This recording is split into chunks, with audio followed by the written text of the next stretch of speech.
అమ్మ ఉజ్జయిని మాంకాళి నిన్ను మనసారా కొలవాలి.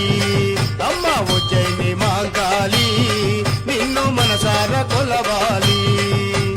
ఉజ్జయిని మాంకాళి ఆషాఢ జాతర కోనమెత్తి పూజిస్తే తొలగేను బాధర.